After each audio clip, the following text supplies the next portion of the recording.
here on worldviral.com. Hanging out Matt Sierra, Connor Cordova, Trevor O'Connor, the dude with the best head of hair in the joint today. Hey, why you gotta be like that?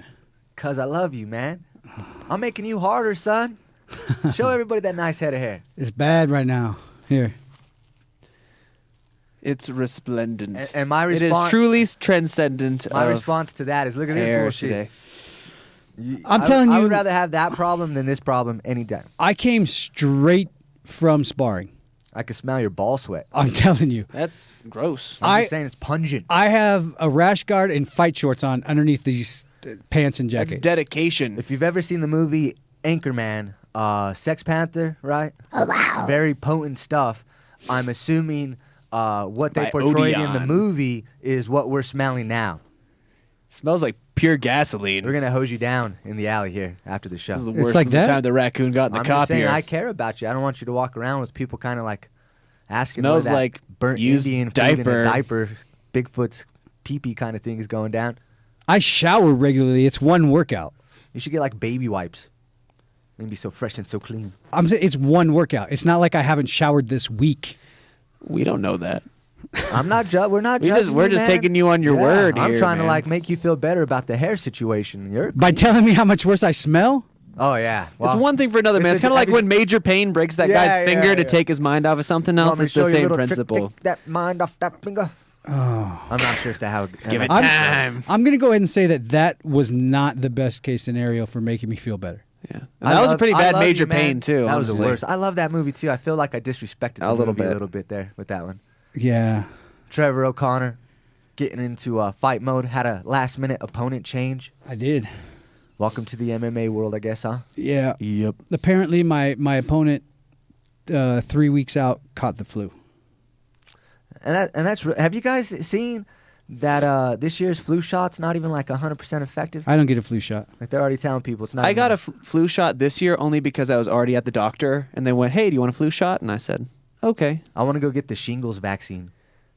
You I'm glad you should. said vaccine at the end of that because you're like, I just want to go get shingles. I want to go Is get there shingles. somewhere you can go specifically to get shingles? Is there like a store? To get shingles? Yeah. It's called Home Depot. It's called chicken Oh, pox. Home Depot. Yeah, Yeah. those kind of shingles. All you had to do is have had chicken pox. Have what? If you've had chicken pox, Yeah. you're susceptible to shingles. Oh, Isn't that- So you should go get Yeah. the vaccine. really? Yeah, because that shit hurts. I thought you had to wait till you were older. I thought that was like an older issue. Oh, I just assumed you were older because you're bald. Oh. I just wanted to I get us think back Matt's ready to even. talk already- about mixed martial arts already now. He's there. taking I'm too already much. there in my own mind. You're not bringing me down anymore. I'm not already at. Just so you guys are aware, I will let you open the show about UFC. I'm going to run up. Our first guests are actually here Okay. early, so I'm going to go up and bring them into the green room. Awesome.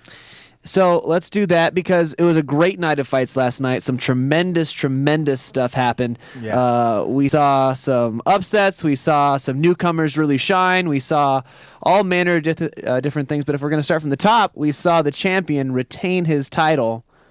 John Jones is still the light heavyweight champion of the world. UFC And 182 still. main event. It was something that I was looking forward to. I was anxious about it all day. I was nervous for that main event, like I was nervous for one of my friends fighting. You know Yeah. when a friend's fighting, you get those kind of bugs. Definitely.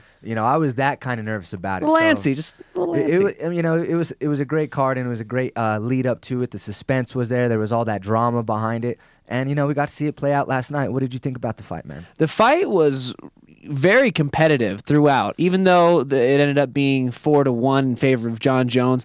All the round, at no point did Daniel Cormier, maybe in the fifth, did he look truly out of that fight. He was going for it the entire time. In the first round, they were very competitive. I gave the first round to John Jones. But in the clinch, you saw Daniel Cormier really starting to push John at a pace where we kind of saw John kind of wilter at the end of the second round. So really what ends up happening in that fight is the second round goes to Daniel Cormier, and then the momentum shifts. John Bones Jones starts to take over that fight. Yeah.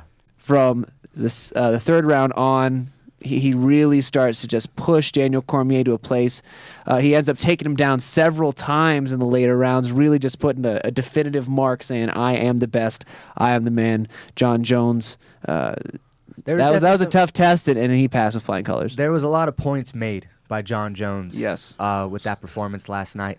What surprised you guys more? John Jones letting Daniel Cormier stay within his range so much, especially closing into that clinch? Because you would assume that John Jones naturally would want to use his range a little bit. I think a lot of that was less to do with John Jones and was a lot to do with Daniel Cormier. That was their strategy from the get-go. What's worse scenario?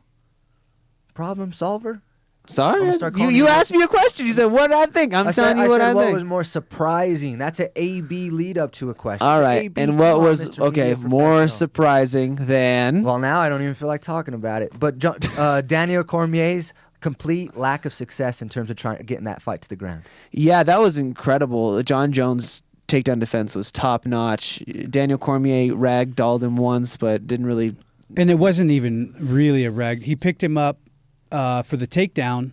He And didn't keep it. didn't complete the takedown. He never No. gained control. John Bones Jones was up and on his feet almost before Cormier was able to scramble to the ground to catch up with a takedown. Right. So really in this fight, we saw John Jones go out there, execute a really good game plan, even though Daniel Cormier was really pushing the pace early in that fight.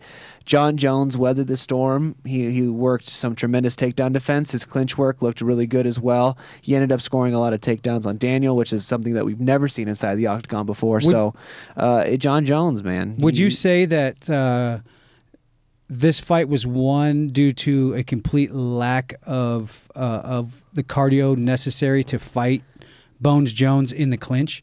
I think you got to look at it like this, right? When you're preparing for this type of fight as a fighter, you always want to bring somebody in who's going to emulate your opponent. John Jones can bring in tons of people to emulate what Sure. Daniel Cormier was going to bring. Who is Daniel Cormier going to bring to emulate what John Jones was going Right. to do? Who do you Well, go the get? X factor Someone- was that he trains with Cain Velasquez all the time, which is one of those people who is tremendous as a sparring partner, but stylistically, I can see where you're coming from there. They're not the same fighter at all. giving up that much reach. There's a foot of reach giving up the height differential and then the leverage on top of it.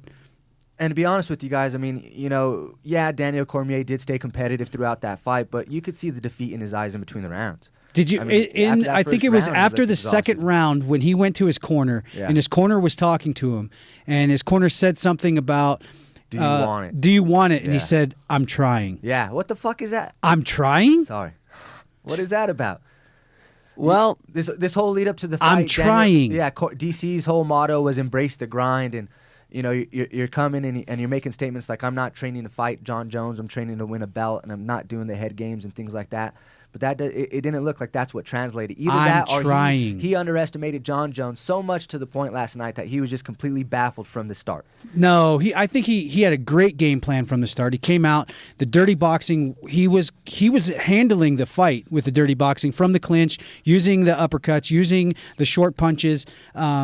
He didn't factor in how much that was going to take out of him trying to hold on to Bones Jones on top of throwing those inside punches. yeah, and one of the things that we always have to think about when you're talking about John Jones is John Jones's sweet spot is usually the clinch. So even though we had a lot of success out of Daniel Cormier, those elbows definitely take a toll in the clinch. And we saw, and I'm actually with Trevor on this one. I think what ends up happening is it's not like Daniel Cormier came into this fight out of shape, but he was not prepared to keep up the pace necessary in the clinch to wear down John Jones. And we watched. And I'm not sure if you could even do that. I mean, that's from something there. that you'd have to That's- achieve such a huge like a Cain Velasquez type of just God-given ability to push a pace beyond anybody else in the division. But that's something nothing. that's something we've seen him do. That's something we've seen Daniel Cormier do. That was one of the points With Little that a lot Henderson? of people who picked him to win made about him, is that he had that pressure and he had that cardio and he had the ability to just drive. Again, John Jones only had to prepare for the wrestling aspect of Daniel Cormier in terms of a focal point.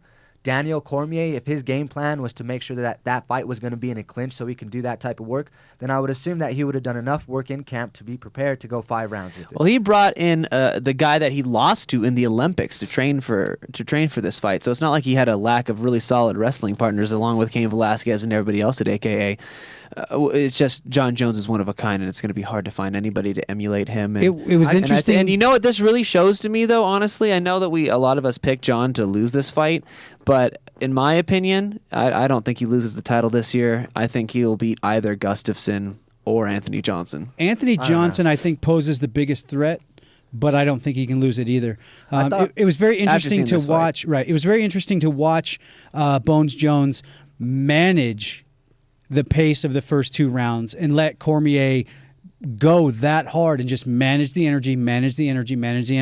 Because when it came to the championship rounds, he was ready for the championship rounds. Well, let's kind of talk about the championship rounds and John Jones as a whole, because if I'm correct here, when John Jones first got the title, right, there was a thing out there saying that he was the most unknown champion, one of the most unpopular champions out, and then progressively he's turned into this villainous type of role, right? So the end of this fight happens. John Jones, in the last few seconds of the round, puts his hands up, right? I get the fight's not over. I get protect yourself at all times. I get all that. And then throws a crazy elbow to DC to end that fight. I mean, and then to follow that up even more so at the end of this, in the Joe Rogan interview, he talks about how much he dislikes him, and that's why he's being classless. I don't get, if you're that angry and you want to be that type of classless, why you would say and why you would respect DC and his talent so much leading up to the fight. Because at that point, you're already in the moment. That was the real John Jones talking. Because there's nobody, feeding him lines. There's nobody telling him this is a good thing to say. That's what you, yeah. John Jones. And that's the thing. Here's the deal. It's kind of like when people gave Ronda Rousey a hard time about what she did with Miesha Tate. Sometimes you just don't like somebody. And sometimes those feelings just don't go away even after you beat that person up. So it's kind of like with Chuck and Tito. They never really buried the hatchet even after their fights and things like that. Sometimes rivalries don't die after Sometimes the fight. You want to beat them and then just walk away from them beaten, and you're not picking them up off the ground. You're not saying we good now. I mean, obviously, Matt, through jiu-jitsu, there's people we don't like, and sometimes you roll it out and you become friends, and sometimes you don't. Yeah. And it's the same way. Yeah, and that's something that I don't really think, he's a terrible person.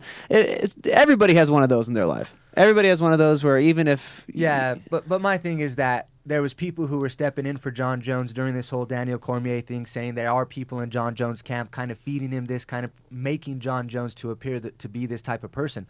If you're saying that was the real John Jones talking at the end of that fight, then that kind of puts 2 and 2 together. So he was the same person the whole way? John Jones the entire time acting like that and being like that.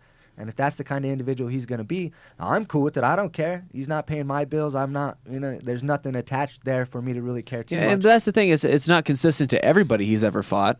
It's just in particular to this person. If you have disdain for this person, I can forgive that. It's not like he's he's a terrible human being. Well, we'll get into the best pound-for-pound champion out right now. I mean, obviously, Anderson Silva is still regarded as one of the greatest. We're not going to talk about Donald Cerrone? Yeah, we're going to that next. Good, because he put the spurs to Miles Jury, man. Woo! Yeah, it was a great fight, man. That was an awesome fight. I'll tell you what, I loved the interviews that led up to this fight between Donald Cerrone and Miles Jury, because Miles Jury came into this fight with a ton of confidence, really making statements along the lines of he makes good fighters look average, that type of thing. So, but he's a young guy and he had a great opportunity ahead of him, and then you got Donald Cerrone saying comments like he's gonna whoop him with his old man strength. Better bring a lunch. Thinking this guy's gonna come in here and beat me, just walk over me. And Donald Cerrone fought a perfect fight. That's the type of Donald Cerrone when he's got his head on straight. That's the type of Donald Cerrone that's extremely dangerous when he's not going in there super overzealous. He picks his shots. And from top to bottom, he controlled that fight. It all went wrong for Miles Jury after he shot in for that takedown in round 1. It all went wrong for Miles Jury when he opened up his mouth. I mean, you look at the kid and you see all his the talent that he has. And very talented. Even the fact he's fighting Donald Cerrone right now kind of speaks to what he's been able to accomplish in such a young age now. And again, it's that youth that kind of makes him say things about, how he's embarrassing guys, legends of the sport. Right. Like well, that. he has fought. I mean, the 2 most notable people he's fought were Diego Sanchez, who's a former title contender himself. He's teammate, not Donald Cerrone. Yeah, Donald Cerrone, teammate, longtime Greg Jackson guy, on and off. And then also, the very, very famous Taganori Gomi, the Fireball Kid, the Pride prodigy. So that's something to say there as well. Those are 2 big name people, but they're also people that aren't really hitting their stride right now, opposed to Donald Cerrone, who's absolutely hitting his stride, and he looked tremendous, right? Yeah. Like Not I according said, to from him. the very beginning, when he shot in for that takedown, Miles Jury was in trouble, and that totally just shifted the entire dynamic of how Miles Jury felt. He went in for the takedown. This was the area he was supposed to be good at. He gets caught in an omoplata. He defends it, but he ends up giving up side control, then ends up giving up his back for over 3 minutes in a end the body round, yeah. triangle.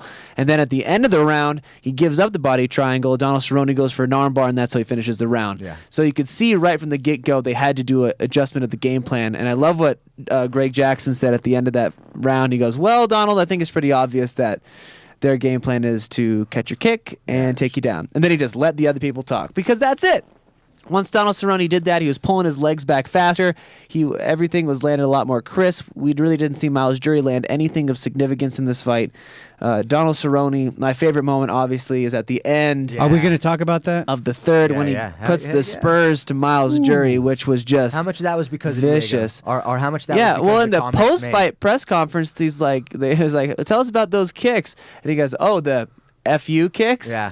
So obviously that was Yeah. something to say about that. And Donald Cerrone just, man, he just laid into him So at the my- end. It was a beautiful thing. Donald Cerrone does those it were again. statement kicks. Yeah, Miles Jury's on his back, right? And he Doesn't wanna he's- get up, He's getting eh? hit with these kicks, and you see him making these gestures like, so what? Are those more so what? Or what can you do gestures? It's more like, so what? Those don't hurt me. But they even would. though they really Yeah, do hurt those me. I'm glad there's knees were only bad. 15 It's a poker seconds face, left. man. That's what you don't want to give up. You know, you're not going to go, ow, stop, please. Yeah, but you That gotta hurts think, me. You're watching a guy like Donald Cerrone really load up that back hip to throw that kick. You're telling me you don't have enough time to maybe stand up and base or get out of there. Well, So- obviously he didn't want to. He You'd rather wanted just to. I think he was kicks. done with the fight, and he saw how much time was left and figured, I'll just finish it from right here where I can't take a lot of damage. he wasn't winning anywhere, so no, this really doesn't matter. No. Yeah, Donald Cerrone has a tremendously good performance. I think this makes Title it shot? 6 in a row for him. I'm Title pretty match? sure. I yeah. think he still won away. Really? I think Only I because think he's lost to the champion. he That's lost to the only champion, thing. and he just fought number 8. So now he's got to fight someone between 4 and 1, But and then get a title he shot. fought somebody. He fought a number 8 just to stay active. Right. He took the fight just because he wants to fight. They every talked month. about how many fights he's had in 3 years. 15.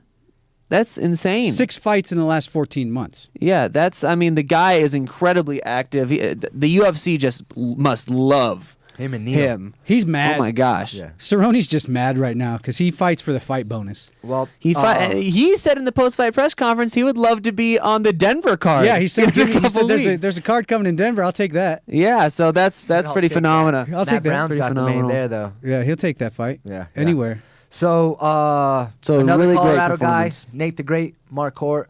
Is this the end of Nate? Are we gonna see? Is Well, he it's kind of exiting like here? how we called it. You know, we all like Nate. We all know Nate. But, you know, Brad Tavares is one of those guys who is definitely the future of the sport. confident, composed. Definitely. You know, Brad Tavares is one of those guys who is just really good everywhere. He's got tremendous takedown defense. He hits really, really hard. And he just kind of pushed a pace that Nate Marquardt couldn't keep up with. Because Nate's not a super old individual, but he's got a lot of miles on him. 52 fight miles. Yeah, he's got a lot of miles on him. He's been in a lot of wars. In MMA years, he's 183. Did you Right. carry the one? Huh? Did you carry the one? Yeah. 183. I did, Yeah, I did. Nate, I will give Nate this. He impressed me against Tavares. I thought for sure that Tavares would find his chin, and Nate lasted the entire fight. At no point was he in control of the fight. He was more fighting, it seemed, to survive than to win. But He had no answer. no, there was no answer, and I honestly believe that we have probably seen the last of Nate Marquardt as a UFC fighter. He's a really good guy, and I'm Top sure quality the guy. organization really appreciates the kind of guy he is. Maybe they give him another fight, but I could see him doing really well at a World Series of Fighting, not a Bellator, but a World Series of I Fighting. think, He could do fairly well if he wants. I to think fight they're going to still. have a whole lot harder time cutting Nate than they did Jake Shields. What do you think about Nate? I mean, you know Nate fairly well, Colin. Yeah, Nate's one of those guys who is incredibly talented and he's very skilled, but now his skill, time catches everyone. Time catches everyone. I don't care how good you are, time will inevitably catch you.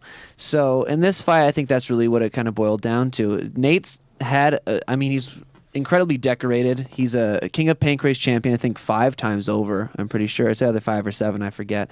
And then you have him being the former Strikeforce welterweight champion. We're never going to see him in another UFC title shot again. He's an incredibly talented individual. When it comes down to it, that's really what it is. Time has just really ended up catching up. And now we really see that when he's fighting somebody from this new generation. And it's unfortunate. Nobody can fight forever. Nobody can fight forever. All the greats, we've I've seen it always happen. said that. No one can fight. Really? forever. I've never heard you say Since that. birth, son. You said that since birth? Since birth, son. He spoke early. He's like, and now no he one just can speaks fight forever often. because I'm a baby. Horiguchi, Man, what he looked an great. amazing performance. I mean, that stance, I thought, that stance is a little wide. Watch the leg kicks. You're going to be in some trouble there. But the way that he was able to pop in and out, I mean, his performance last night was a thing of beauty. Yeah, Horiguchi is one of those guys. I love Japanese fighters because they have such an unpredictable and unorthodox style, a lot of them. And he talked about how he kind of mimics Kid Yamamoto. Kyoji Horiguchi really did a tremendous job against a very talented Luis Gadno. And salty. Salty? Gadnos. Yeah, he's gamey. Yeah, I mean, that's one of those things where... He was ready for war. I mean, he got hit with a lot of stuff and was He ate a lot. always Yeah, looking. he ate a lot. Yeah, Gadno really did a phenomenal job in this fight, but Horiguchi's distance and the way he was able to explode very quickly, Angles. he was just really never able to find. Lewis was never able to find Kyoji. So, looking at this fight, the one thing that I really hope doesn't happen is they give Horiguchi the next title shot. I really would like to see him get a couple more fights under his belt, because did he have a very impressive performance? Yes.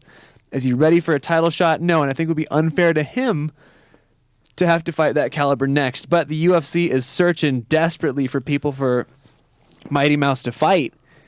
And I'm afraid that they would give Kyoji Horiguchi a shot before he's really ready for it, because he's a game guy. He's not going to turn it down. Yeah. I mean, who would He was turn down that a kinda shot at quick, the UFC though. title? He looked good, man. He was looked that really kinda good. quick. You give him a couple more fights, and then he'll be ready. But right now, one good win, I just think it would be doing him a disservice, not giving him enough time to really grow in the division, have him fight an Ian McCall or a John Moraga type person, and then we can kind of see where he's at in the title picture. But he did look great.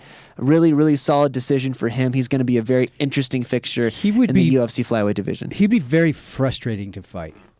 Because he's not there most of the time. Right. And then when he is there, it's because there's a jab in your mouth. Right. Or- He's not somebody who's going to hang out in the pocket with you. He takes that Machida style to the extreme, because he hangs out even farther away, but since he's so fast, he can Closes even that gap, push back, that back, distance back. farther. So it's less about timing for him. He has good timing, but his speed is really what makes it You need a small super cage effective. to fight him. Huh? You need a small cage to fight him. Yes. So I can't fight him on like a fight night at the Palm when they, when they had a little smaller cage. I just need a small cage. So Hector Lombard gets a win over the People's Warrior, Josh Berkman. yeah. And you know what, though? Josh Berkman, I was impressed, especially against a guy like What Hector were you Lombard. impressed with? Well, a guy that hasn't been in the UFC since UFC 90, and against somebody like Hector Lombard, who is world class in the UFC and then especially outside the UFC, he hung in there. He didn't get finished. He was throwing counter shots. It might not have been the prettiest performance, but he hung in there. He was Yeah. hitting Hector, and It Hector definitely respected him after that fight. I think it depends on your expectations. I Because think- Connor's like, what the hell are you even talking about? But it's not as if Josh Berkman came into the UFC thinking he was going to make a title run at any point. Sure. I am sure he was more than happy just to be back in the octagon. The paycheck's nice. And to be able to survive, and not only survive, I mean, he was a threat that entire time. I mean, Absolutely. He was getting a little unorthodox sometimes, putting his hands. You're telling me Hector Lombard ran through him without flawlessly ran through I him? don't feel like Josh Berkman was a threat at multiple times during the fight. John Fitch got kicked out of the UFC after being able to survive a 3-round war with Damian Maia Damian just Maia. on his back. on his back the entire time. So now John Fitch is unsubmittable, right? Sure. Goes in the World Series of Fighting. Josh Berkman submits him with the rear naked choke. He's chokes no him joke. out cold. He's no joke. So in this I'm fight, just saying he was not a threat. He had a rear naked choke. He had a rear naked choke attempt, or not a rear naked choke, guillotine attempt, right? At some point. and his counter shots were there too. The thing about this The rope fight was is Hector dope. Lombard here's the thing. I think your expectation for Josh Berkman probably were too big. This is a terrible, stylistically, it was terrible fight for him, but he's such a warrior that he's like, you know what? I'm back in the UFC. I'll take this fight It's a against Clay Guida somebody kinda win. who He survived the fight. It's all right. When you're Survive. watching a guy fight merely for the entertainment purposes only, knowing that You know he's who not gonna didn't do survive that anything- fight? Jake Shields. You know who didn't survive Hector Lombard? I mean, come on now. You know, Husamar Palhares. None of those guys were even able to survive. And none Hector of those guys Lombard. are in the UFC. I was irritated several times with Josh Berkman throughout the fight. You need a hug. I need 2 hugs. And you know what? Oh, Some and a people. steak. You got Invicta FC's JJ Aldridge and her coach Mike Gonzalez back They there. are with right ya. behind me. Get some cuddle time keeping in, some. man. No, I'm more Get some worried cuddle about time JJ in. kicking me in the back of the head. I was making a joke saying that I was making a joke because when they were doing the intro to the UFC 182 card, they had clips of Josh Berkman's fight footage from the past, and I was saying that they had to pull his fight footage from VHS cassette.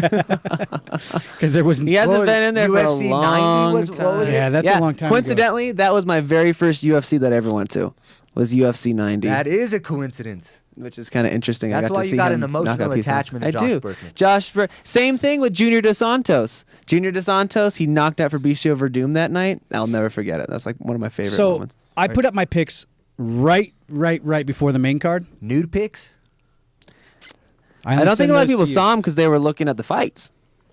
I picked a perfect card No, you didn't. to the Jones fight. You got to. You got to. Okay, you can't say that because once it's like me going. I'll tell you this story anyway. Go ahead. You I go should first. be doing DraftKings. I was pissed because I wanted DC to win so bad that I picked him with my heart.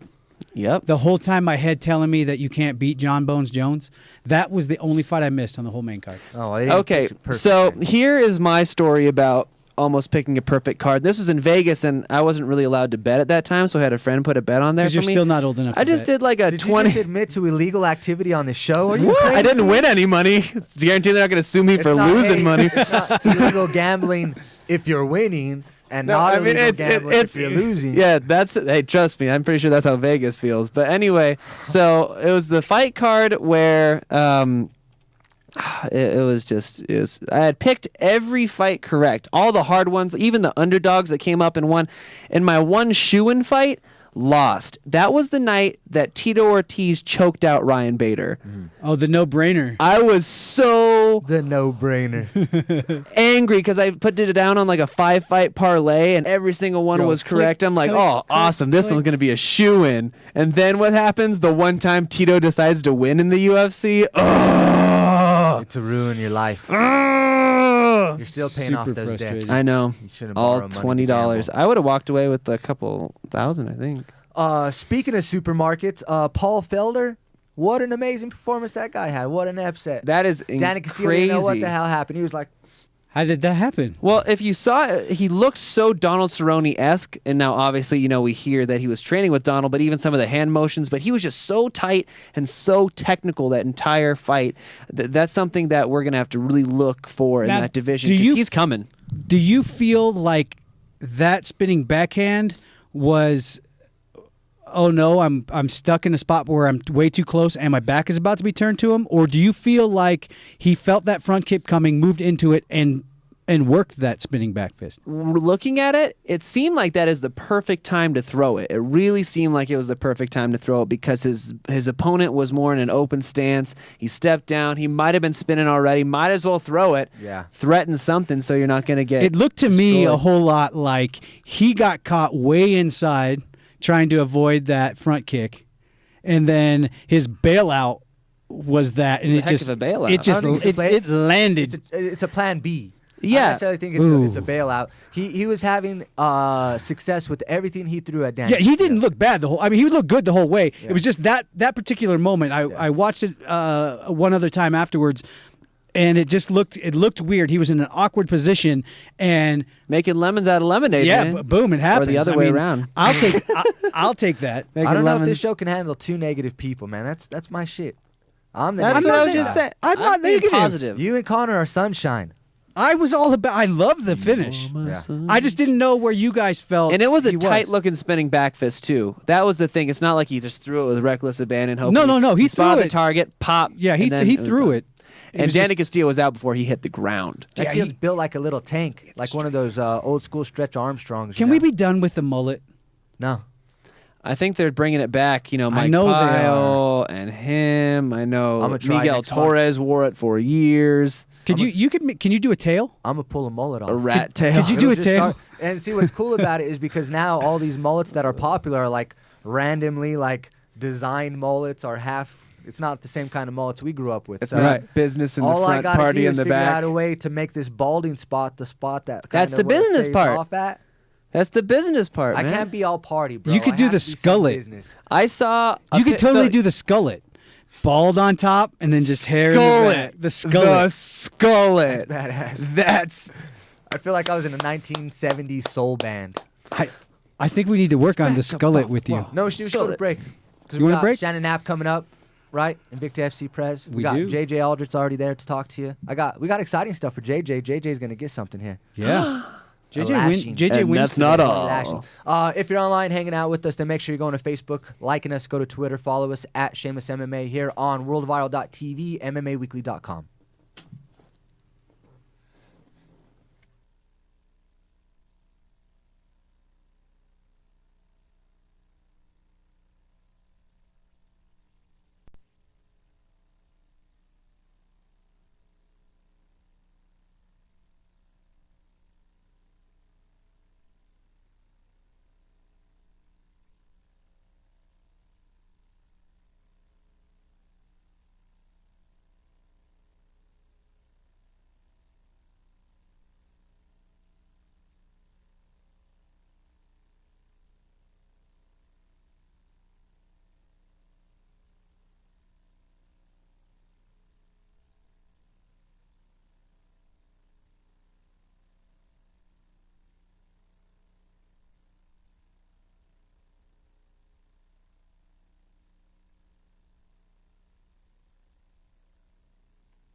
It's true, I crave you.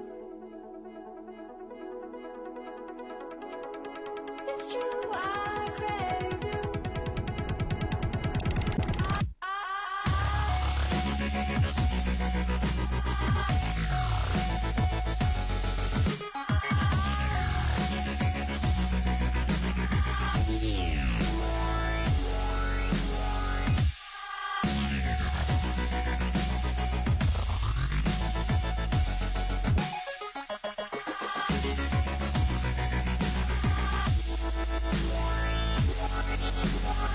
I walked into the room dripping in gold. Welcome back, Shameless MMA. All kinds of craziness going on here. I'm eating Fig Newton because they're delicious, and I currently have their sticker on the windshield of my vehicle, so legally I have to mention them. Am I live right now? Yeah. And Kinda currently, looking at me. I You're kinda looking a am. little puzzled. You're looking a little puzzled over there. Currently, I'm I'm winning good. 5-4. Are you? Oh, 5-3 on trivia crack. This guy's gonna lose. So, thanks for coming back, guys. Hanging out with us now. JJ Aldridge. What's wrong? Why are you like all nervous? Talk a little closer. Do you remember how to do it? You were on the radio show for a while. Mike Gonzalez, head coach, part-time lover. Here, why don't you guys like slide it on over a little bit, just a little bit, like one mic over, so we can get there. It is. Wunderbar. In just a minute, we're going to get Shannon Knapp on the line. Your boss. That's kind of crazy, huh? Shannon Knapp's your boss. That's a little nuts. What do you think about it, Mike? It's pretty crazy, huh? Yeah, it's pretty awesome. Pretty awesome. You know, the way she treats all the athletes is pretty cool.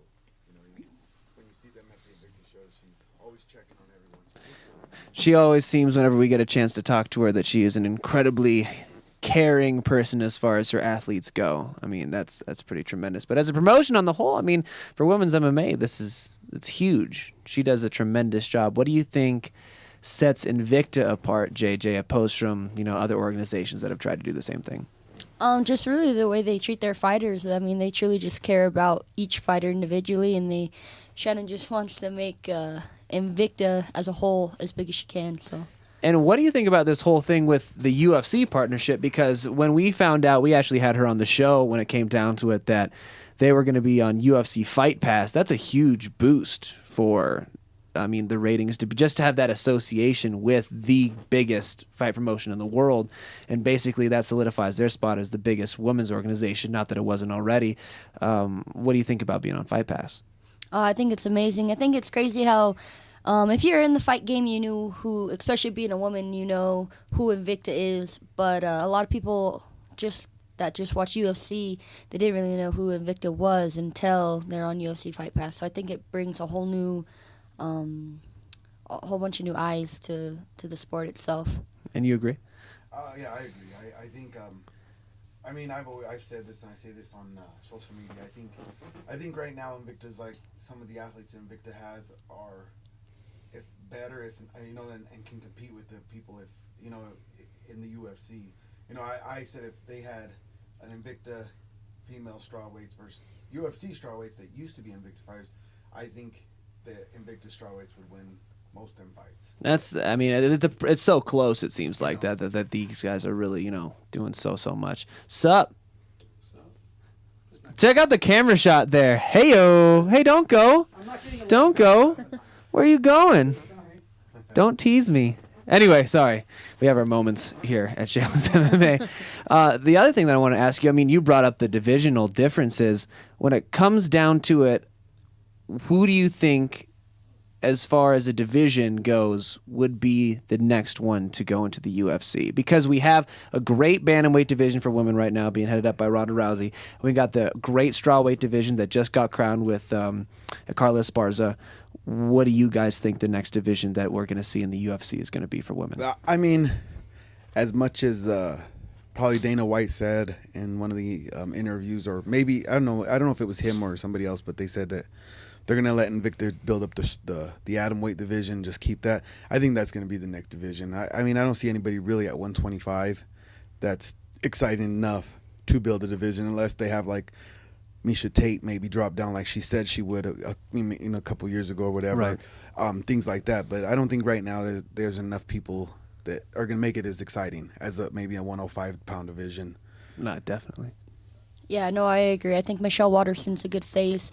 She just got beat, but she's still a good face, and I think the 105 division would be pretty big for the UFC. You guys, you know who can speak towards Michelle Waterson and the excitement level at that division is Invicta FC president Shannon Knapp, and she just happens to be on the line with us right now. How's it going, Shannon?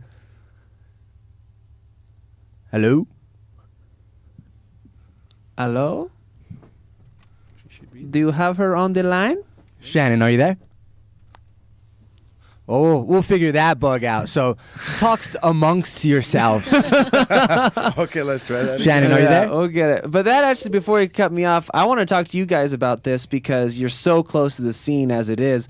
The last person that we saw crowned a UFC champ came from a reality TV show. That last season, I really enjoyed it as a spectator, as a journalist. It was the best season of The Ultimate Fighter I'd seen in a long, long, long time. What I want to ask you two is, do you think that it's necessarily the most fair way to crown a UFC champion? Because no other UFC champion has had to go through an experience quite like that just to get the belt. What do you think, JJ?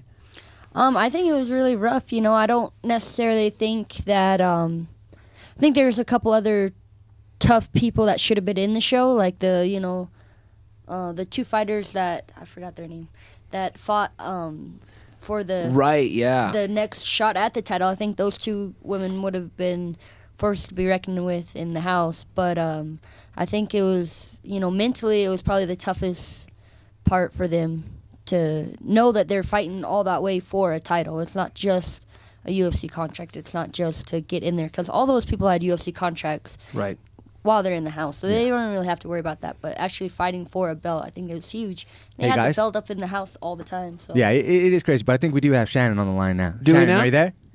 Yeah, I sure am. All right. So Shannon Knapp, Invicta FC president. Shannon, we're talking about the Tough 20 program right now. We're kind of talking to the fairness of a champion being crowned out of the division opposed to the more traditional route there. What is it you thought about the Tough 20, especially since those were all your girls at one point? I enjoyed the show. Certainly can't deny that. I don't think there's anything wrong with that formula that they used, because they took a whole division that, a lot of those athletes had fought, to build up to where it went.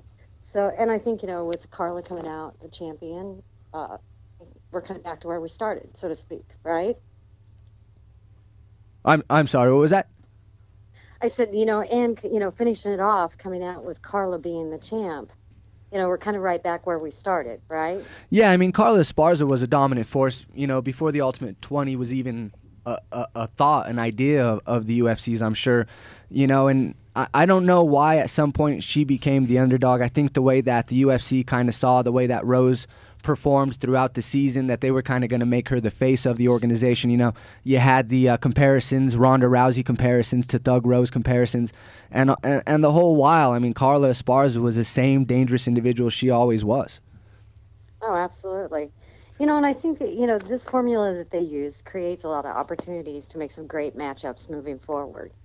I think that there are a lot of matches that still need to take place. Claudia Gadelha is still sitting out there. And there's a ton of girls that Carla could face that may have not had that opportunity to face her on the show. So I think I think it's a good thing, regardless of outcomes. I think this was a good way to do it.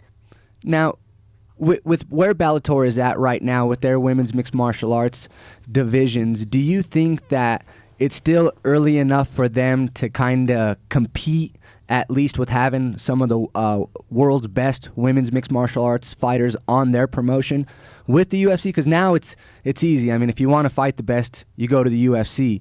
Is that an automatic given right now, especially with some of the world's best female fighters not being in the UFC just yet? Well, first of all, that's kind of I guess maybe a blanket statement, because if you want to fight the best, you also have to come to Invicta, because the UFC doesn't have all the weight divisions. So, I think that the opportunities for female athletes continue to grow, and the purpose, that I've always had was to continue to grow out these divisions and, make the side of the sport very healthy, very strong.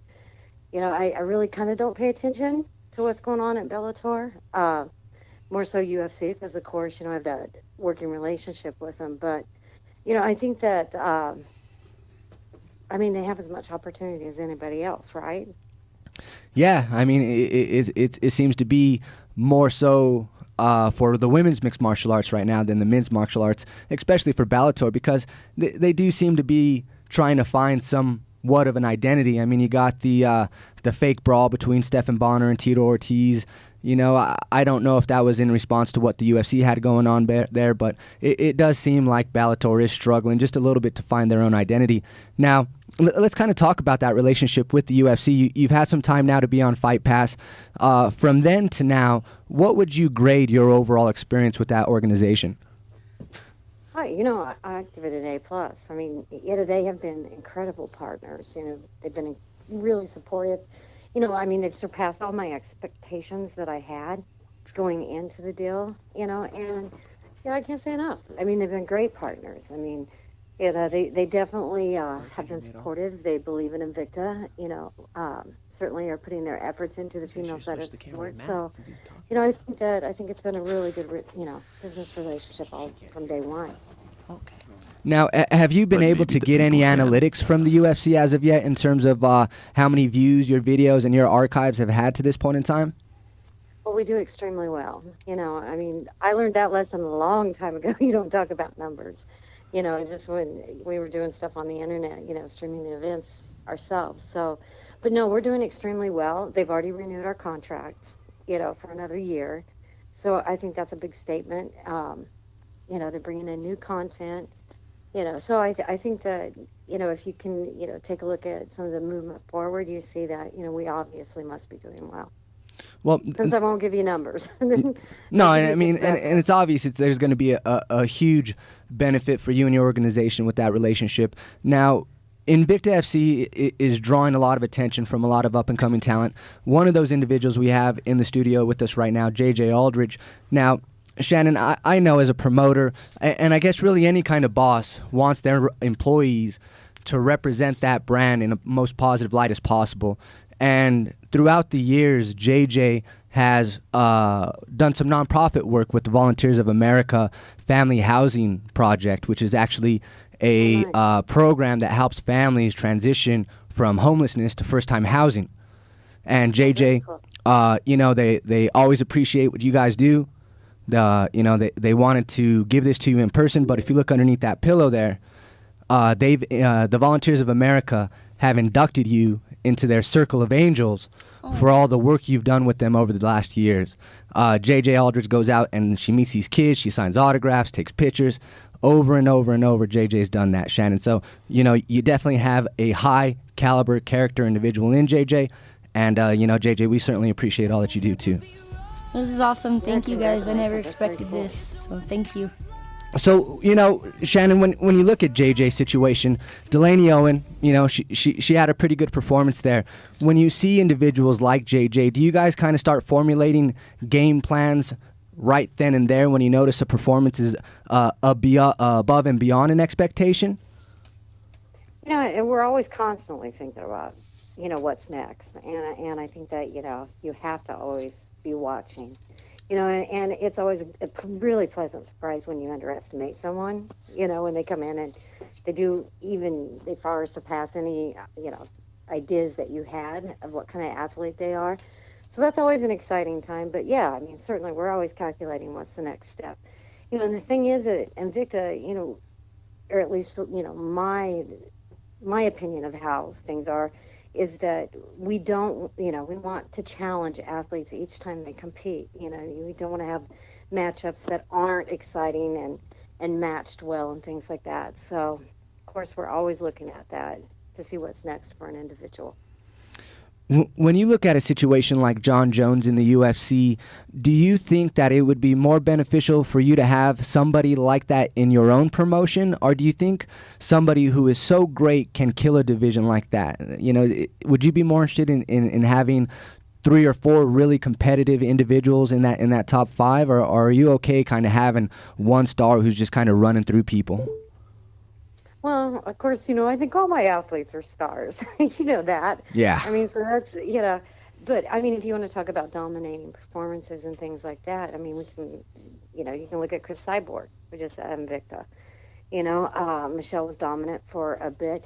Things are always changing and turning. And I don't think that, I think that the storylines and what, grip people, make people more interested in what you're doing is that, you've got those stars that shine, and people love to want to see them get beat, right? So it creates that that excitement around that aspect of it, and then to have competitive athletes that it's a win-win all across the board. I don't think one's better than the other. You have a pretty big fan base here, and you have a couple fighters from Invicta FC on your roster from Colorado.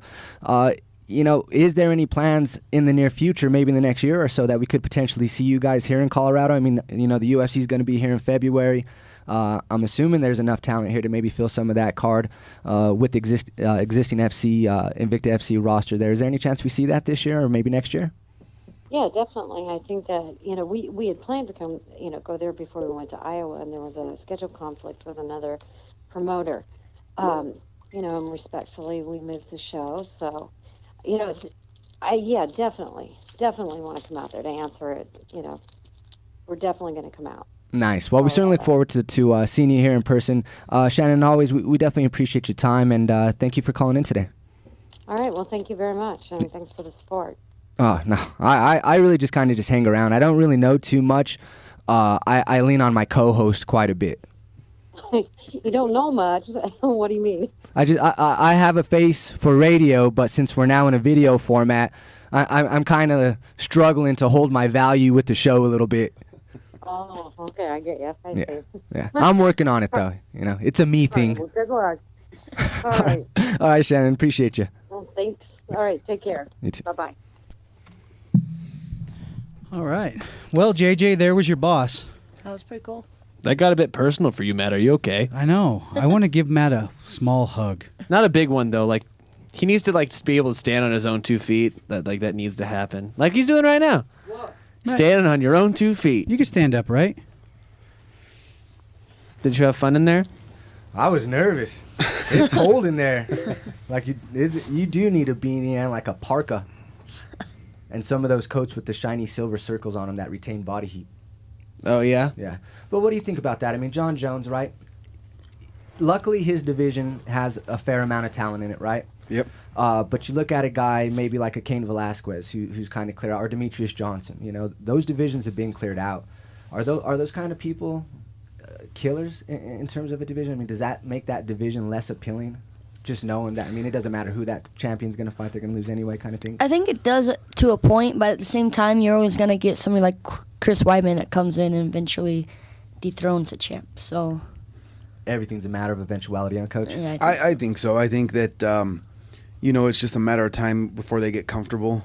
Doing the same old thing, and then they get caught. And I think it happens to everybody. As far as John Jones, he's good, and we might not see that until he's about done. Yeah. You know what I mean? Like we did. Chuck Liddell dominated for a long time. Yeah. And then finally, one time it just caught up to him, and he never was the same. Right. Tito Ortiz dominated for a long time in that same division. Well, I'm sure you certainly so- wouldn't mind being that individual clearing after. And it's not just so much the talent-wise; it's their confidence. Is what you got to kill. Just like Ronda Rousey, she's beatable. It's just her confidence is through the roof. Yeah. You know what I mean? And it's hard to beat somebody like that. What do you need to get that kind of confidence? How can a person, I mean, you're a coach, I mean, you understand the headspace of a lot of these different fighters. You've talked to them. How do you put a fighter in a position where they have that type of confidence? Can you fake that? I mean, you can, but as a coach, I try to keep things real, and like I told JJ, a couple times, like people didn't expect her to be an Invicta, so there's really nothing to lose. Yeah. You know what I mean? You just go out there and you just give everything you got, and that's all you can do at the end of the day. Do you guys Shock the world. Do you feel that statement's still true, that you don't have anything to lose? Because now people expect you to be Invicta. I do think that, and that's how we're gonna try to go into every fight. We really don't have nothing to lose, man. We don't. I mean, one day hopefully she'll get the opportunity to train for a living and do that for a living. But right now she's working, so it's just like we really don't have nothing to lose. You just go out there, and as long as you perform, a lot of times you still have a job, whether you win or lose. Right. To talk about headspace for a second, JJ, do you feel like as an underdog or as a favorite, is there any type of a difference in the way your headspace allows you to perform? I definitely like being the underdog. I feel like no one really expects me to win, so when I go out there and shock the world, it just makes, it's the best feeling, I think. My last fight with Delaney, a lot of people were trying to be confident and be nice, I think, but I don't think they really expected me to win. They say she was a purple belt, great submissions, and they're always talking about her submissions. At the same time, I've had, I think, the exact same amount or a little bit more submissions finishes than she has, so... Right. It's just one of those things. I like being the underdog. I like it when they put me with somebody that they don't think I'm going to beat. And then when I do beat them, or at least, hang with them, How many wins do you think you need an Invicta to then change that perspective to people saying, all right, I'm fighting JJ Aldrich. Yeah. Now I'm the You're no underdog. longer the underdog. I was at sparring today, and I was scared to fight JJ Aldrich. She was the first person to ever injure me seriously because I wouldn't tap. She kicks me a lot. You tap with JJ. Yeah. I don't know how you tap with striking, but you tap with jiu-jitsu. I didn't know that. I try to tap with striking with her. Oh, yeah. I don't know. How do you do that? You run. Tapping of your feet. You just run. Running away. Yeah. I got you. Trevor just cries. That's his way out. So Or he throws up. we Just heard kidding. One time. we heard One Shannon time. kind of talking about All the dirty laundry, potential man. of Invicta coming to Colorado, within the next year or two. You had your amateur career and a lot, even your pro career, a lot of fights out of Colorado. Would it be nice to be on the highest stage possible for you right now in your own backyard? Yeah, I think it'd be big. I think be a lot of energy in the crowd. Because, I mean, it's not just me that's signed to Invicta. There's a whole bunch of Colorado fighters signed to Invicta right now. Maureen Reardon, Shannon Sin. I Lacey. think Lacey should definitely. She's announced that she is signed. She just doesn't put it out there, I guess. I think Stephanie is probably real close to. Should they need her? I mean, she just won an RFA card against Kira Batara, a really tough game opponent. Yeah. They just signed somebody from the Springs, too. Sharon, really? Sharon Jacobson. Oh, okay. Yeah, they just signed her. So I mean, there's definitely no shortage of talent here. We talked to some of the fighters here who have made it to the UFC in Colorado, and we ask them that question: would you like to fight at a UFC here at home? And a lot of the time the response is no, because they've already fought so many times here. They're in the big show. Now they want to travel to the Vegas or to the international venues and fight there. So fighting at home still holds some appeal for you, huh? I think so. I think it's different, fighting out of town is fun, but fighting in town when, it's loud. And I haven't fought in town for Well, most of the probably 2 fighters here years. that go to the UFC fight in town, and the only time they go out of town is when they get signed to the UFC. Yeah. And sometimes I think that's I don't even know what the word I'm trying to think of, but it's, it kind of holds you back a little bit, because you don't know what to expect. Yeah. And versus with JJ, we've had to go on the road because, we haven't been the promoter's favorite maybe, or whatever the case is. Because you beat up all the girls in town. And some people don't want to fight or whatever it is. So we have to go on the road. And, when she started going on the road, I told her, I said, you're not set up to win. You're set up to lose. And a lot of times when you go on the road, that's when you find out if you really got it or you don't. Yeah. You know what I mean? Here in home, you can win, but It was you a go good on the experience, too, because, for me, traveling all the time and then going to Invicta, it wasn't that different. I mean, it was a much bigger stage, knowing I'm on UFC Fight Pass, a lot of pressure, but at the same time, actually being out of town to fight wasn't a huge difference. It wasn't for like me. a shell shock for you. Yeah. Okay. Well, let's play this little game, right? And you both might have the same answer, you might not. JJ, will ask you first. The answer is your next fight. Franklin Delano Roosevelt, the only president to be elected 4 times. It's Herbie Hancock. 3. Oh, sorry. Herbie Hancock. 3. That's the 3 correct answer. Tell me the Negative wrong turn. answer. Sorry. Who do you want to fight? I mean, and understand. I mean, there's making statements. There's a need to make a statement because you're in somewhat of a hurry and you want to fight people to shoot up that ladder real fast. And I think that's kind of the person you're going to say, and you maybe a little bit more methodical. This is the better matchup for us, so I think we'll go this route. But who would you want to fight, JJ? I'm not one for saying names, but I definitely want to fight somebody that has a big name, Maybe not, a top, level fighter quite yet. I would like to get a couple more fights, but definitely somebody that it's not, it's going to be a pretty even match. And I'd really like to test myself. You got a name, Mike? I don't have a name. I just say pretty much anybody because I've seen her spar with Raquel Pennington. I've seen her spar with Rose. And when you hold your own with people like that, Yeah. it's like, well, if I know I can hold my own, it's like I'm fine. A UFC caliber, a top UFC, UFC I believe that. I mean, I told her, I said, right now the only 2 girls I truly feel that would be a test that we might not want to think about is Claudia Goodell. Is the girl she fought, what's her name, Joanna. Those girls are tough, but most of the house, JJ could have hung with them. I do. Might she have won? No, but she would have put She on would a have been good in show. the game for sure. And again, I mean, that was one of the benefits of this season. Everybody made it into the house. Everybody made it into the UFC. Yeah, and Old division. Yeah, there's a couple names out there that do I think we're probably gonna most likely fight them next. Yeah, I do. One of them is Jamie Moyle.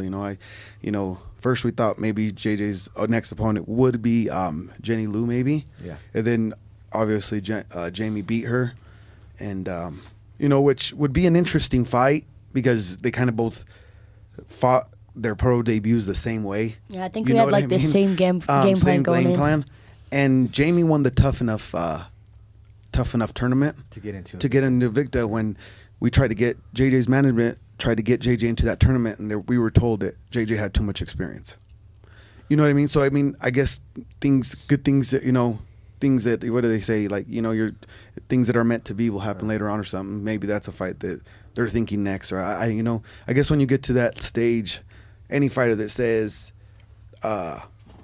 no, you gotta fight whoever they say. Yeah. You know, and that's what we do. I mean, if they say, hey, you want to fight? Yeah, we'll fight them. Yeah. You know, well, okay. You know, because when we got the phone call from Julie, or not phone call, when I got the text from from her management, and they said, hey, do you want to fight Delaney? And I said, yeah. And JJ didn't even know. I just said yes. I didn't. I've heard of Delaney, but it's like, okay, this is our chance. What are we gonna say? You're no? a fighter. You're Somebody gonna have else? to fight everybody. You know, You can't say no at that point. eventually. You know, so. Well, I mean, it's certainly an interesting situation you guys are in, because JJ, it's a little misleading because one, she's young, two, her pro record it's pretty minimal, Yep. but she's been training martial arts for quite some time. She trains with UFC fighters. She trains with some of the best Invicta already has. She's trained since you had hair. True story. Before I even started before I started thinning. Right. Have you seen his Facebook profile picture recently? He has hair in it. It's like a black and white cat. It was yeah, it was the black crazy. I was like, what? Don't do it, Trevor. What? Pull it up, Trev. It's Matt Sierra with some hair. That's like a shoe-in to Don't have make that me relive happen. those days, you son of a bitch. You changed it as your profile. Yeah. Obviously, you want the world. I'm with JJ. I'm not gonna. It was Oh, more- it please was more- don't show It it. was supposed to be a Throwback Thursday, It right? was more so a statement of love to my wife than a statement of I miss my hair. It's more of a statement of love to my wife than love to my hair. Oh, the picture's small too. It's not Have you even when you seen the, click on it, it's not big. Have you seen the new hair product where you roll it on your head? There we go. Over and Nice. over. Look at that stud muffin. Right? Heyo. I was fucking handsome. You were a little now bit bald, thick then desperate, too. and old. You're not you go. desperate. You got a lovely wife. I didn't say desperate for what? What are you desperate for? Fucking Funyuns. For Oh, For hair. That's No, I yeah. mean- the son. struggle is real. No, homie, son. Trevor O'Connor about to hit rest week. So, Trevor O'Connor's a media guy, right? He's been around, especially at the local level, amateur level, maybe 2-3 fight pro level. That's kind of where his forte is at. Is it weird now training him to fight his first fight? I mean, do you kind of see him make the connection? Because prior to going to train at 303, he really only had some wrestling experience, right, Trev? That is correct. But you did watch a lot of MMA. Do you see any of that? I also have UFC 2009. Oh, do you see any Nice. of that technique kind of transfer over, or that knowledge transfer over, just simply from watching so much of it? Yeah, and some people that I guess watch it maybe to do radio and understand. You end up having to understand what they're doing. Yeah. Whether you do jujitsu or you do boxing or whatever it is. I think you got to doing this job. You have to understand it.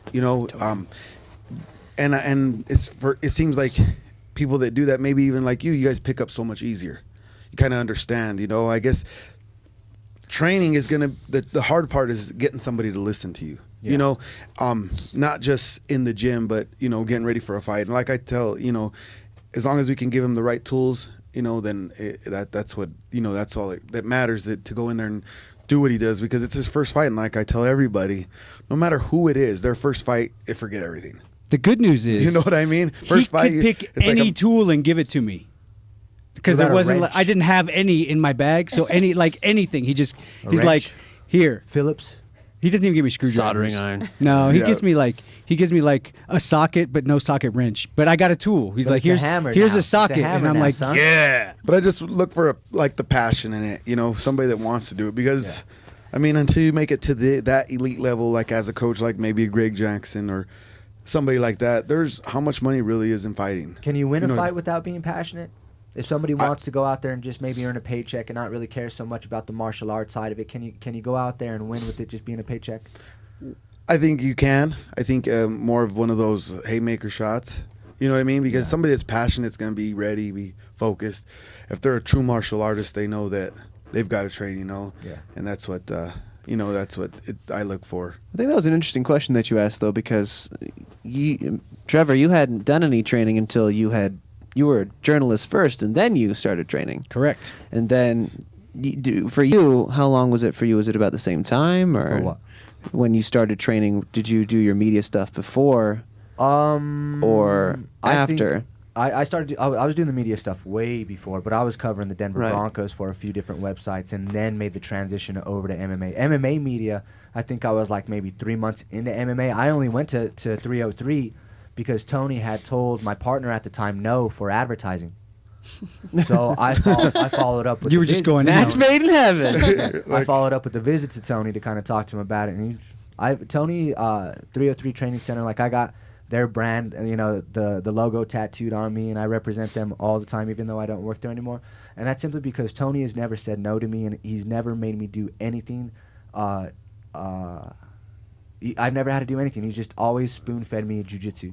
My training stuff. As soon as I got there, he threw my gi to me, threw me some shorts, everything. Never charged me anything. Took care of me right out of the gate, and he's never stopped. So, my loyalty to 303 is that level. Well, my question really is, do you feel that you training now makes you more knowledgeable? Because I got to tell you a horrendous story quick. So I was in Las Vegas, and it was a while ago, and Vanderlei Silva was having the seminar just for media members. So I was out there with like all the big media The people. creme de la creme. Yeah, like the media people. So we're out there and we're doing it. That's my Italy hands. So we go out there and so we get a chance to work with Vanderlei Silva, which he's a super nice guy. He obviously is a legend of the sport.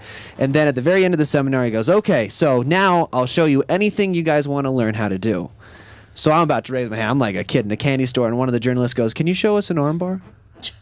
Like out of it all that. You trying to see an arm? Yeah, I was like, what?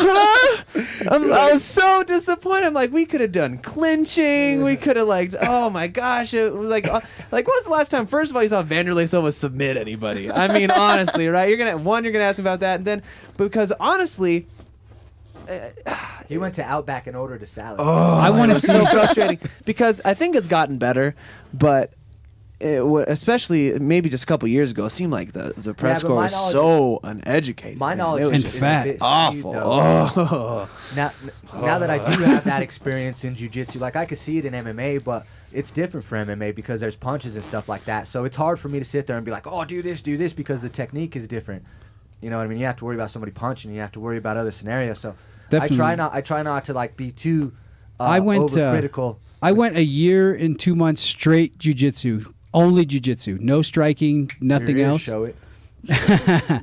And then when I started working with Coach Mike and doing some striking, it seems like all of my jiu-jitsu now is trying to put me in a position to throw strikes. Even like just in a regular jiu-jitsu class, I find myself out of jiu-jitsu positions and lining myself up in more striking positions, even on the mat. And I'm like, wait a minute. Well, I mean, But it's just I was curious because I never got that. what do you mean you never got that? Well, I mean, like the first time I met JJ was like we were competing as kids, Yeah. like Yeah, I mean, fighting and that- stuff. oh, like okay, I get that. Yeah, you so were I'm born a martial artist. So it's kind of interesting to kind of see the difference in how you guys really took the initiative and were like, yeah, we're gonna, really almost that was your introduction into. Well, and also I just feel like it's almost disrespectful to the sport if you don't have some kind of training, some kind of knowledge of agree. what they're going through. totally. I don't know. There's some MMA media guys out there that spend so much of their time covering the sport, and they may not be training it, but they take tons and tons. And that's tons Well, awesome. I mean, even think those it's great, people, but like- I think you have to experience what some of it feels like to Absolutely, really I'm be right able. there. Yeah. There's a reverence there that because I think there's it'd some make you a better media person if you Absolutely. did experience even just a little bit. You know what I mean? and there's something too because I've always felt this because there's something really honorable about fighting. There's something that it's like especially coming from that aspect, and nothing bothers me more when a journalist asks a dumb question. What's a dumb not question? a dumb question like What's they a don't dumb know what they're question? talking about, but like a disrespectful question. Like what? Give me an example. So I don't ask it. Like Again, an unnamed journalist once I was sitting in a press conference like basically asked Tito Ortiz and trust me I'm a huge Chuck Liddell fan, which is kind of like a Raiders kind of Yeah. Broncos type thing, right? I'm a big Chuck fan, so you don't like Tito Ortiz, but it was kind of to the gist of like, what are you still doing fighting in the UFC? You like haven't won in a while. Da da da da da. I'm like, why would That's you? a great question. I think that's somebody Well, who has. I don't care if you but love why him or though? hate him. He's But a why? legend of the sport. It doesn't matter. That There's guy, that's my that opinion. guy's job There's a is certain sense of reverence that you Yeah. got to say, you know what? He's been there. He's done that. I wouldn't do that. And then Tito just basically almost beat him up. That's why as a media. That's why as media. I mean, that would be good if you maybe did a fight one at the time. same You know what I mean? time, So you understand what. But where I, it that's comes an what We goes interesting into constantly- it because I you would don't love know until to you don't know. But I would love to hear the answer to that. We- I would love to hear we the answer. Wouldn't you just- like to hear the answer to that?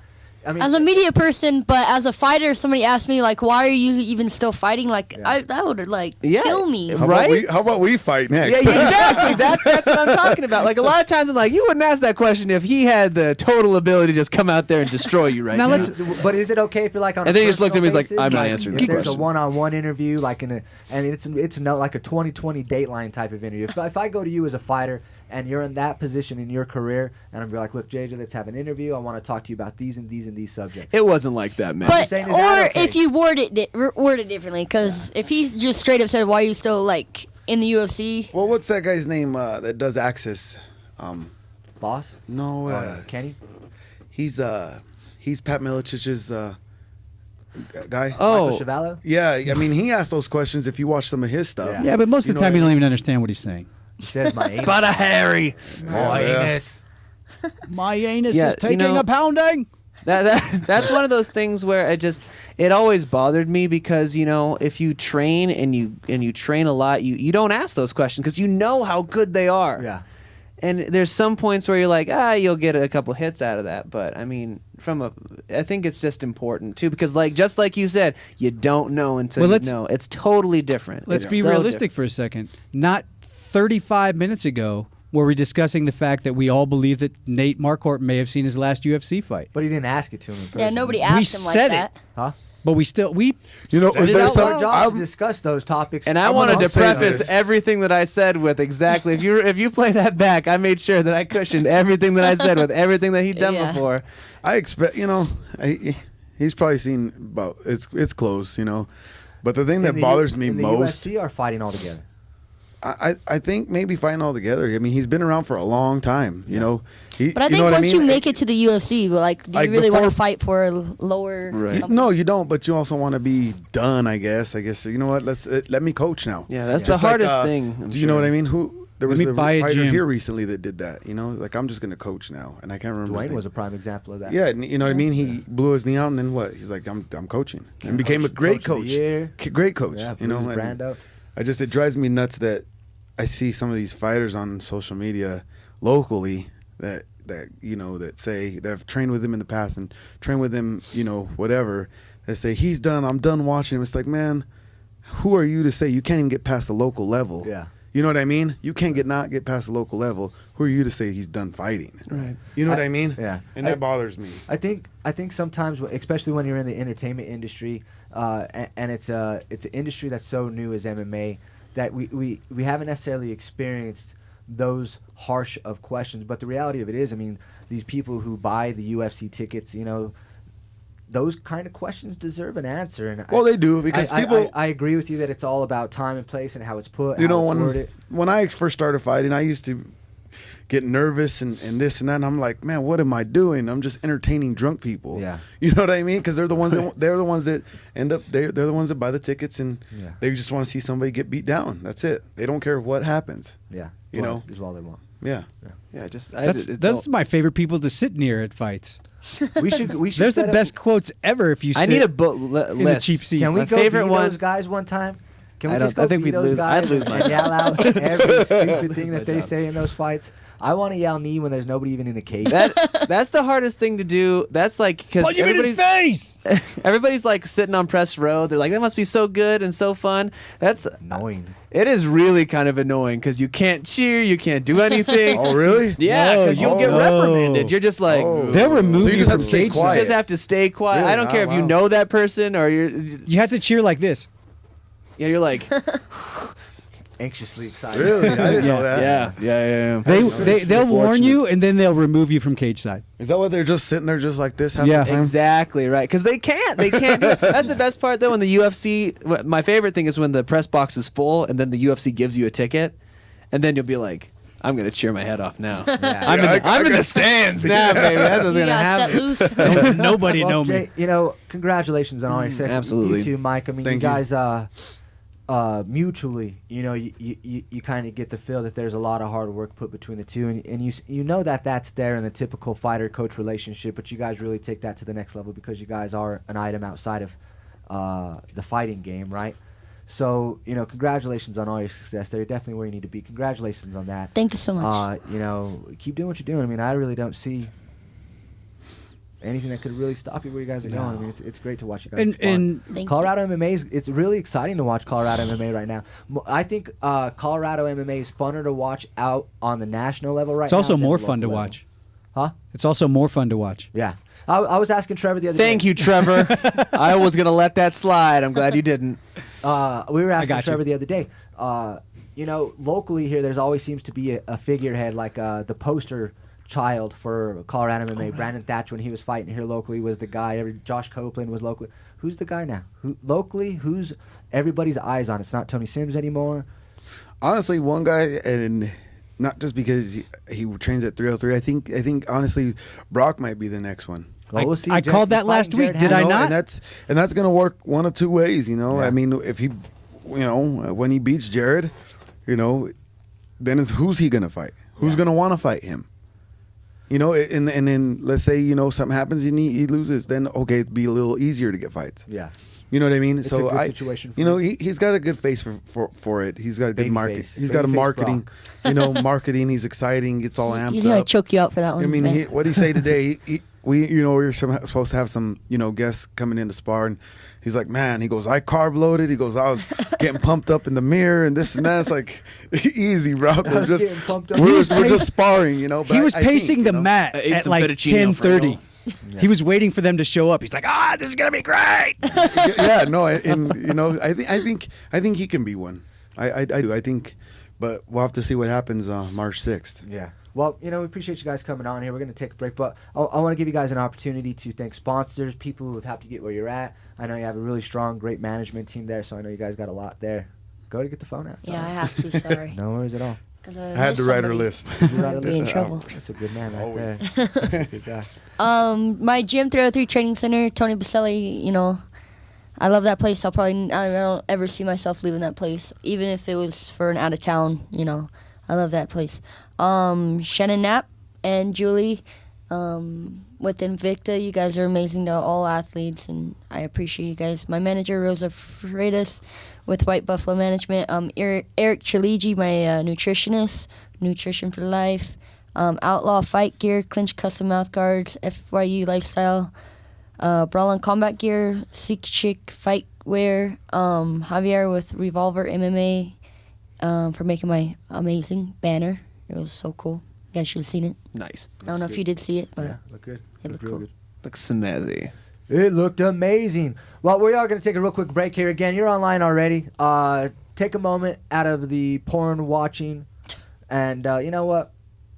We're just going to give you the porn. You know what? It's free. You're online. Go enjoy. That's what I have to deal We with, like, appreciate every we Sunday. appreciate your time today. Every Sunday. Make sure you go like us on Facebook, follow us on Twitter at Shameless MMA, and as always, follow JJ Aldridge on Twitter at JJ Aldridge won. what? Easy peasy. Because there's only Ain't one got no JJ excuse. Aldridge. That's right. Shameless MMA, worldviral.tv, MMAweekly.com. But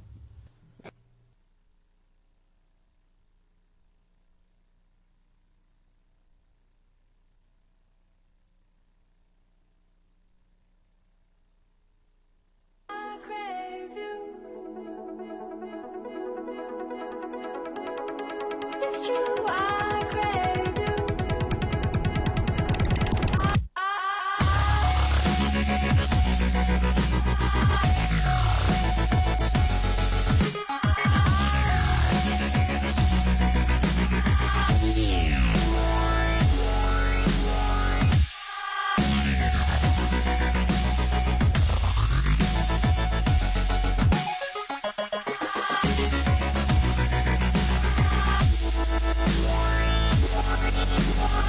I walked into the room dripping in gold.